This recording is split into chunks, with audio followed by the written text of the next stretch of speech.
Hər birinizi salamlayıram. Biz keçən dəfə sizinlə İbtidai icma quruluşunun daş dövrü haqqında danışmışdıq. İndi isə İbtidai icma quruluşunun tunç dövrü haqqında danışacağıq. Dedik ki, mis əsasən kövrək metal idi də, ondan hazırlanan əmək alətlərdir, bəzi əşyalardır, tez sıradan çıxırdı. Zaman keçdikcə insanlar misin tərkibinə müəyyən metallar qatdılar və daha bərk metal olan tuncu əldə etdilər. Yəni əmək alətləri tuncdan hazırlanmağa başladığına görə biz bu dövrü tunç dövrü adlandırırıq. Tunç dövrü Azərbaycanda eradan əvvəl 4-cü minilliyin ikinci yarısından eradan əvvəl 2-ci minilliyin sonlarına qədər davam eləmişdir və öz növbəsində 3 mərhələyə bölünürdü. Erkən tunç, orta tunç və son tunç dövrünə. Biz danışacağıq erkən tunç dövrü haqqında. Qeyd etmişik ki, Kür-Araz mədəniyyəti. Bəli, yəni bu erkən tunç dövrü Azərbaycanda Kür-Araz ovalığında formalaşdığına görə biz bunu Kür-Araz mədəniyyəti adlandırırıq. Qeyd etmişik ki, əhalinin ictimai həyatı. Gəlin görək erkən tunç dövründə əhalinin ictimai həyatı nə cür idi? Dedik axı, eneolit dövründə metal işləmə sənəti yaranmağa başlayır və artıq erkən tunç dövründə metal işləmə inkişaf eləyir. Bu da nəyə gətirib çıxardır? Kişilərin əməyinin ön plana keçməsinə. Paleolitin son mərhələsində yaranan ana xaqanlıq artıq erkən tunç dövründə öz yerini ata xaqanlığa verir. Yəni ata xaqanlıq yaranır. Dedik axı, paleolitin son mərhələsində nə yaranmışdı? Qəbilə icması. Həmin o qohum qəbilələr birləşərək daha böyük olan tayfaları yaratdılar. Tayfalara kim başçılıq eləyirdi? Ağsaqqallar. Yaxşı, bəs əhali harda yaşayırdı? Yenə də əvvəlki olduğu kimi, eneolit dövründə olduğu kimi çay kənarlarında yaşayırdılar. Amma məsələn, eneolit dövründə dedik ki, evlər dairə formada, düzbucaqlı formada tikilirdi. Erkən tunç dövründə də elə idi. Amma bir fərq var idi. Çünki eneolit dövründə evlər dairə formada tikilirdi və onlara dayaqlar verilirdi ki, onlar uçmasın. Amma artıq erkən tunç dövründə həmin o çiy kərpicdən tikilən evlərin bünövrəsi daşlardan qoyulurdu. Və yenə də erkən tunç dövründə eneolit dövründə olduğu kimi evin ortasında və yaxud da künclərində ocaqlar qalanırdı. Qeyd etmişik ki, əmlak bərabərsizliyi yarandı. Bəli, əmlak bərabərsizliyi nədir? Bax, əvvəllər İbtidai icma quruluşunda sənin mənim deyə bir şey yoxdur da, birlikdə ümumi əməkdir. Hamının səviyyəsi eynidir. Hamı eyni səviyyədə yaşayır.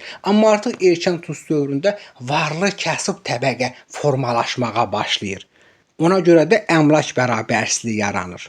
Ondan sonra qeyd etmiş ki, qalın müdafiə divarları. Bu divarları nəyə görə çəkirlər? Bir insan da fikirləşir ki, məsələn, digər qəbilədən biri gəlib mənim mal mülkümü ələ keçirə bilər. Ona görə də götürür qalın hasarlar, müdafiə divarları çəkir. Yəni bu müdafiə divarlarının çəkilməsi bizə sübut edir ki, artıq erkən tunç dövründə əmlak bərabərsizliyi yaranmışdı. Yaxşı, gəlin görək erkən tunç dövründə əhalinin məşğuliyyəti nə idi? Yazmışıq əkinçilik və maldarlıq. Zaten əkinçilik və maldarlıq neolit dövründə əsas məşğuliyyət sahəsi olur. Amma erkən tunç dövründə əkinçilik və maldarlıq inkişaf elədi. Gəlin görək necə inkişaf edir. Məsələn, əkinçilik nə cür inkişaf edir? Əvvəllər insanlar torpağı nə ilə şumluyurdular? Toxa ilə. Toxa ilə nə qədər, əllə nə qədər yer şumlamaq olar? Az.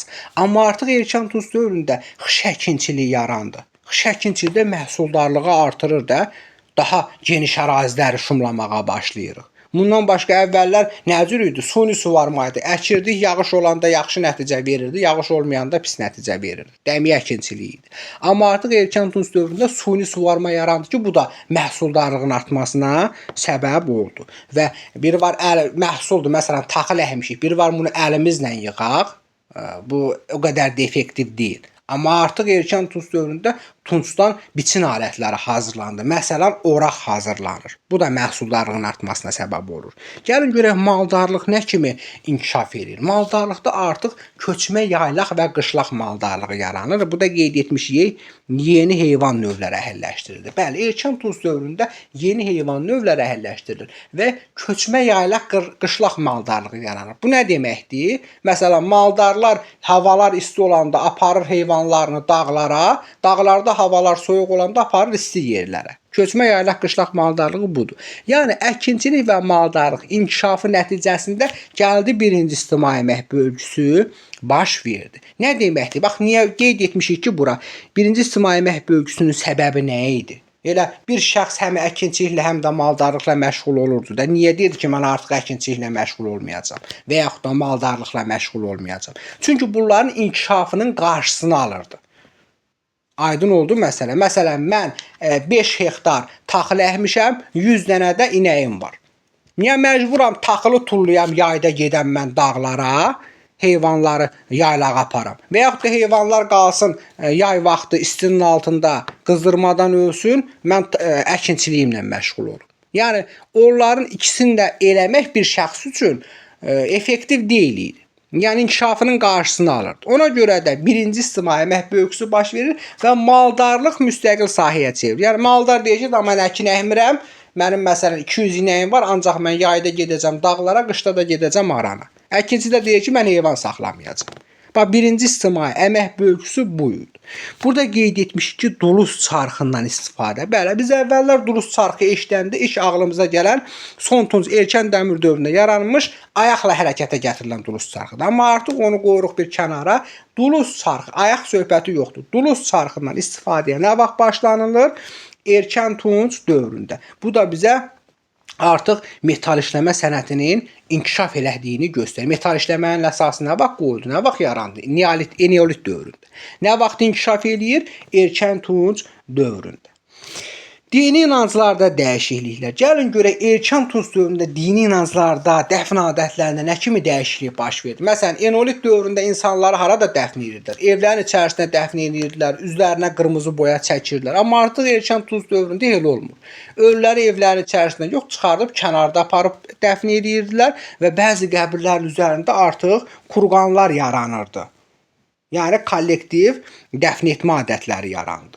Və bura qeyd etmişik xüsusi ibadət evləri. Bəli, artıq erkən Tunc dövründə xüsusi ibadət evləri yarandı ki, bunlar da əsasən Xaçmazda, Qazaxda və Naxçıvanda. İndi xəritə üzərində bunlara bir-bir baxaq. Məsələn, Xaçmazda Sərkərtəpə xəritə üzərində qeyd elədik. Daha sonra Qazaxda Baba Dərviş xəritə üzərində qeyd edirik. Eyni zamanda Naxçıvanda 1-ci Kültəpə. Bunu da xəritə üzərində qeyd etdik. Elə başa düşürəm ki, erkən Tunc dövründə qaranlıq nəsə qalmadı. İndi keçirik nəyə? Orta Tunc dövrünə. Bəli, Orta Tunc dövrü, yəni boyalı qablar mədəniyyəti dövrü. Neçənci minilliklər əhatə eləyir? Eradan əvvəl 3-cü minilliyin sonlarından başlayır, düz 600 ilə qədər davam eləyir. Bərabərsizlik artdı, qeyd etmişik bura. Nə deməkdir bu? Əmlak bərabərsizliyi nə vaxt yarandı? Erkən Tunc dövründə artıq varlı kasıb məsələsi formalaşmağa başlayır erkən Tunc dövründə. Bu ibtidai icma quruluşuna ziddir. İbtidai icma quruluşunda kasıb varlı söhbət yoxdur. Hamı eyni səviyyədədir. Amma artıq erkən Tunc dövründə bu proses başlayır və Orta Tunc dövründə daha da dərinləşir həmin bu əmlak və sosial bərabərsizlik. Qeyd etmişik böyük tayfa ittifaqı. Bəli. Tayfalar nə vaxt yarandı? Erkən Tunc dövründə. Həmin tayfalar birləşib böyük tayfa ittifaqını nə vaxt yaradır? Bəli, böyük tayfa ittifaqı yaranır Orta Tunc dövründə.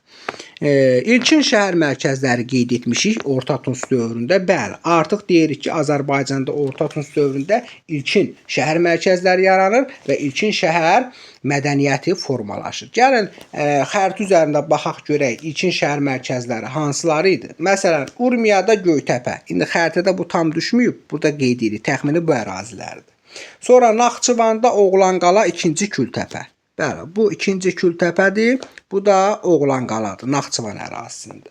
Eyni zamanda Qarabağda, yəni Ağdam ərazisində Üzərlik təpə. Bunu da xəritə üzərində qeyd etdik. Yazmışıq əhalinin məşğuliyyəti. Bəli, əhalinin məşğuliyyəti əsasən nə idi? Əkinçilik və maldarlıq idi ki, həmin dövrdə, Orta Tunc dövründə deyirik, bunlar daha da inkişaf edir. Məsələn, erkən Tunc dövründə yaranan köçmə yaylaq qışlaq maldarlığı daha da inkişaf elədi, mal-qaranın sayı artdı, atçılıq inkişaf elədi. Məsələn, atçılıq erkən Tunc dövründə dedik ya, ondan əsasən minik vasitəsi kimi istifadə olunur və artıq daha da inkişaf eləyir. Və artıq nə baş verdi? Maldarlıqda mübadilə. Məsələn, aparır inəyinin birini verir, 1 ton taxıl alır. Bu mübadilədir. Yəni artıq ticarət yaranmağa başlayır Orta Tunc dövründə. Əkinçilik də inkişaf elədi. Hətta biz əkinçilikdə nə yazmışıq? Burada yeni təsərrüfat sahələri. Bəli, bağçılıq, bostançılıq, üzümçülük, şərabçılıq bu kimi yeni təsərrüfat sahələri yarandı. Yazmışıq duluzçuluq, mübadilə. Bəli, mübadilə tək duluzçuluq sahəsində deyil, elə maldarlıqda da, əkinçilikdə də, duluzçuluqda da mübadilə var idi. Yəni artıq ticarət yaranırdı. Gəlin görək duluzçuluqda vəziyyət nə cür idi Orta Tunc dövründə. Bəli, duluzçuluq daha da inkişaf edir. Dedik axı duluz çarxından istifadə olunmağa başlanıldı Erkən Tunc dövründə. Nə vaxt inkişaf edir duluz çarxından istifadə? Orta Tunc dövründə. Və artıq o duluzçular o özlərinə lazım olandan daha artıq istehsal edirdilər duluzçuluq məmulatlarını və artıq onlar da başlayırdılar nə etməyə? Mübadilə eləməyə. Hətta bax bu incəsənətin çiçəklənmə mərhələsi deyirik biz bu Orta Tunc dövründə Azərbaycan ərazisində. Çünki artıq həmin o duluzçular başlayırlar müəyyən nətər deyirlər boya ilə o düzəltdikləri qabların üzərində rəsmlər çəkirdilər. Ona görə biz deyirik də elə boyalı qablar mədəniyyəti dövrü. Naxçıvanın şaxtaçısında tapılıb tunc qab. Ona baxanda biz artıq bilirik ki, hə, Orta Tunc dövründə boya ilə bəziyirdilər. Metallurgiya qeyd etmişik. Gəlin görək Orta Tunc dövründə metallurgiyada vəziyyət nə cürdür? Heç nə. Metallurgiya sobaları təkmilləşdirilir. Yəni bir də inkişaf edir də. Burada ancaq keçdikcə dövr inkişafa doğru gedir. Məsəl üçün sobalar nə vaxt yaranmışdı? Eneolit dövründə. Burada artıq daha da təkmilləşdirilir. Daha da irəliyə gedir. Və ikinci ictimai əmək bölgüsü baş verir. Çünki məsələ odur ki, bax sənətkardır da bu. Nəyisə hazırlayır, həm də heyvan saxlayır. Onun ikisini də eləyəndə necə deyirlər, inkişafdan geri qalırdı. Ona görə də sənətkarlıq bütün sahələrdən ayrılır, müstəqil, peşəkar bir sahəyə çevrildi. Dini görüşlər nə cür idi Orta Tunc dövründə? Gəl, dini görüşlərdə nə inkişaf eləmişdi. Yəni get-gedə insanların dini baxışları inkişaf eləyirdi. İndi danışaq biz nədən? Biz danışırıq Son Tunc və Erkən Dəmir dövrü haqqında. Yazmışıq ki, bura nədir? Hər bir şey əsas məşğuliyyət sahəsinə çevrilir. Bəli. Bax, əvvəlcə onu deyək ki, Son Tunc Erkən Dəmir dövrü eradan əvvəl 2-ci minilliyin sonlarından eradan əvvəl 1-ci minilliyin əvvəllərinə qədər davam eləmişdi. Artıq nə idi? Dedik axı ibtidai icma cəmiyyətində hamı eyni təbəqədə idi. Artıq o qədər təbəqələşmə dərinləşmişdi ki, insanların əsas işi peşəsi hərb işi idi. Yəni biri digərinin əmlakını müharibə aparmaqla, bir qəbilə deməkdir, bir tayfanın digər tayfa ilə mübarizəsi, müharibəsi əmlak uğrunda. Artıq bu nəyə göstərirdi? İbtidai icma quruluşunun dağıldığını göstərirdi. Tənəzzülünü göstərdi. Qeyd etmişik bura siplopik qalalar. Bəli, siplopik qalalar nədir? Əmlakını düşməndən qorumaqdan ötürü tikilir də həmin o siplopik qala, təpəgöz qurğuları deyirik. Məsələn, Azərbaycanda deyirik 100-dən çox siplopik tikinin qalıqları qalıb. Hansı ərazilərdə? Məsələn, Gədəbəyin Arıqdam kəndində var. Eyni zamanda Xocavənddə Nərgiztəpə müdafiə divarı var. Naxçıvanda Çalxan qala var. Bunlar bizim dövrümüzə qədər gəlib çatmış həmin o də qalıqlarıdır. Siplopik tikilləri, müdafiə divarlarını. Bunu qeyd etdik. Aha. Deməli, əkinçilik və maldarlıq. Bəli, yenə də bax bu Erkən Tunc dövrü, daha doğrusu Son Tunc Erkən Dəmir dövründə əkinçilik, maldarlıq daha da inkişaf eləyir.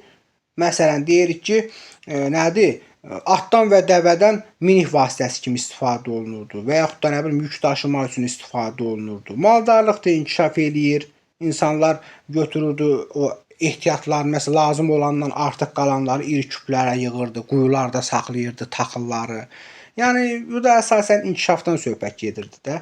Məsələn, biz sənətkarlıqdan, ticarətdən nə deyə bilərik? Bax qeyd etmişik, ayaqla hərəkətə gətirilən duluz çarxı. Bəli, duluz çarxının özü Erkən Tunc dövrüdür. Ayaqla hərəkətə gətirilən duluz çarxından istifadə artıq Son Tunc Erkən Dəmir dövrüdür. Yəni yeni mərhələyə qədəm qoyurdu. Əvvəlcə duluz çarxı idi, amma artıq Son Tunc Erkən Dəmir dövrü ilə ayaqla hərəkətə gətirilən duluz çarxı istifadə olundu. Metal işləmə sənətdə inkişaf eləyir. Məsələn, deyirik ki, Azərbaycanda eradan əvvəl 1-ci minilliyin əvvəllərində dəmirdən istifadə, dəmir axı tuncdan daha bərk metaldır. Dəmirdən istifadə daha geniş yayılır. Məsələn, qeyd etmişik biz bura. Bir dəqiqə, bəli, dəmirdən istifadə Uzuntəpə. Muğanda Uzuntəpə adlanan yerdən, bəli, deyirik nə tapmışdıq biz? Dəmir tiyəli, tunc dəstəkli qılınclar tapılmışdı. Ümumiyyətcə, son tunc, erkən dəmir dövründə artıq biz deyirik ki, ibtidai icma quruluşu yavaş-yavaş sıradan çıxırdı. Çünki tayfalararası, bölgələrarası müharibələr güclənmişdi. Bu da gətirib ibtidai icma quruluşunun tənəzzülünə səbəb oldu. Eyni zamanda 3-cü ictimai əmək bölgüsü. Bəli, artıq sənətkar tacir qrupları var idi də. Bu sənətkarların içərisindən tacirlər çıxır, olur müstəqil. Aydın oldu mu məsələ? Məsələn, biri var ki, mən sənətkaram, hazırlayıb, aparıb, satıb gəlirəm. Amma artıq sənətkarlar deyir ki, biz ticarətlə məşğul deyilik. Biz ancaq bunu hazırlayırıq. Satanlar da başqa şəxslər olsun. Yəni, tacirlər sənətkarların içərisindən çıxır və 3-cü ictimai əmək bölgüsü baş verdi. Dini inanclar. Bəli, son tunc, erkən dəmir dövründə artıq dini inanclarda da müəyyən dəyişikliklər baş verir. Məsələn, insanlar nəyə sitayiş edirdilər? Nə bilim, suya, meşiyə, heyvana, günəşə, aya, gözlərinə görülən hər bir şeyə necə deyirlər, sitayiş edirdilər. Bundan başqa son tunc, erkən dəmir dövründə dəfn adətlərində də müəyyən dəyişikliklər baş verir. Məsələn, nəhəng kurqanlar qurulurdu ölülərin üzərində və yaxud da ki, qəbilə başçıları öləndən sonra onun ailə üzvləridir, yaxınlarıdır, götürülürdü, onunla birlikdə dəfn olunurdu. Artıq bu onu göstərir ki, bizə ibtidai icma quruluşu bu dövrdə tamamilə tənəzzül eləmişdi. Məsələn, biz Qarabağda Xocalıdır, Oğuzda Kərimlidir. Bu kurqanlar bizə sübut edir ki, Azərbaycanda mülki bərabərsizlik dərinləşmişdi və ibtidai icma quruluşu dağılmışdı.